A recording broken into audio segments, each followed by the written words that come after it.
Assalamualaikum warahmatullahi wabarakatuh. Saya Suryo Dewantoro Joyadiningrat dari program studi Pendidikan Bahasa Inggris kelas pagi. Saya akan mencoba menjelaskan tentang presentasi dari kelompok saya yang berjudul Hak dan Kewajiban Warga Negara. Oke, kita next. Berikut adalah nama dari kelompok-kelompok saya yang kemarin, dengan dosen pengampu adalah Ibu Fitrah Mulyanti, SPD MM. Di part 1 ini saya akan menjelaskan tentang pengertian hak dan kewajiban. Hak adalah segala sesuatu yang pantas dan mutlak untuk didapatkan oleh individu sebagai anggota warga negara sejak masih berada dalam kandungan. Hak pada umumnya didapat dengan cara diperjuangkan melalui pertanggungjawaban atas kewajiban. Dengan kata lain, hak dapat diperoleh apabila kewajiban telah dilakukan. Contohnya, seorang pegawai berhak mendapat upah apabila sudah melaksanakan tugas atau pekerjaan yang dibebankan kepadanya. Dan selain itu, kewajiban adalah segala sesuatu yang dianggap sebagai suatu keharusan untuk dilaksanakan dengan penuh pertanggungjawaban oleh individu sebagai anggota warga negara guna memberikan atau melakukan apa yang harus kita lakukan demi kemajuan bangsa ke arah yang lebih baik. Contohnya aja kayak kita itu wajib untuk menaati dan patuh kepada peraturan hukum yang berlaku di wilayah negara Indonesia karena kita adalah warga negara dari Indonesia. Nah, di part 2 ini saya akan menjelaskan atau menerangkan atau paling tidak men-sharingkan ya pasal dari hak dan kewajiban. Yang pertama ada di pasal 28D ayat 1, setiap warga negara berhak mendapatkan perlindungan hukum. Dan di pasal 27 ayat 2, setiap warga negara berhak atas pekerjaan dan penghidupan yang layak. Yang ketiga dari pasal 28C ayat 1, setiap warga negara berhak memperoleh pendidikan dan pengajaran. Yang keempat ada di pasal 28E ayat 3, setiap warga negara memiliki hak yang sama mengeluarkan pendapat secara lisan dan tulisan sesuai undang-undang yang berlaku. Dan yang terakhir pasal 28E ayat 2, setiap warga negara bebas untuk memilih, memeluk dan menjalankan agama yang dipercayai masing-masing. Dari itu semua adalah pasal Undang-Undang Dasar tentang hak-hak dan kewajiban.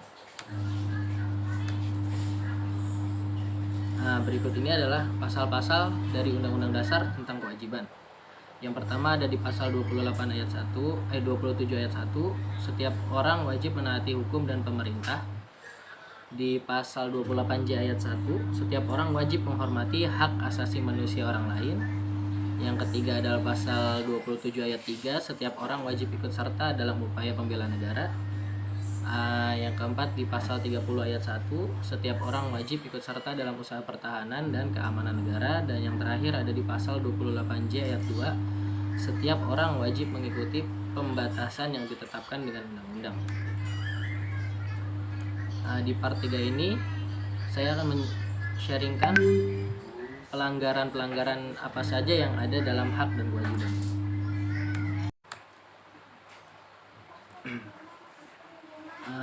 Pelanggaran hak dan kewajiban. Menjadi seorang warga negara tidak cukup hanya mendapatkan hak, tetapi mereka berhak melaksanakan kewajiban.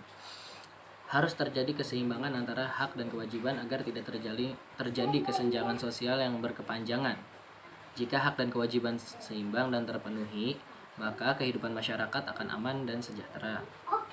Pelanggaran terjadi ketika warga negara tidak dapat memperoleh hak warga negara dan tidak melaksanakan kewajiban warga negara sebagaimana mestinya yang telah ditetapkan oleh undang-undang. Untuk menghindari pelanggaran tersebut, maka kita sebagai warga negara harus mengetahui posisi diri kita dalam bernegara. Pelanggaran hak warga negara merupakan akibat dari adanya kelalaian atau pengingkaran terhadap kewajiban. Berikut adalah contoh-contoh dari pelanggaran hak warga negara. Tidak mendapat hukum, tidak mendapatkan pendidikan dan pengajaran, tidak ditangkap tanpa melalui proses hukum yang berlaku, tidak mendapat kesempatan memilih, dan dilarang mengeluarkan pendapat. Dan berikut adalah pelanggaran dari kewajiban warga negara, seperti membuang sampah sembarangan, melanggar hak asasi manusia lainnya, merusak fasilitas umum, tidak membayar pajak, dan tidak menaati peraturan lalu lintas. Faktor-faktor pelanggaran hak dan kewajiban.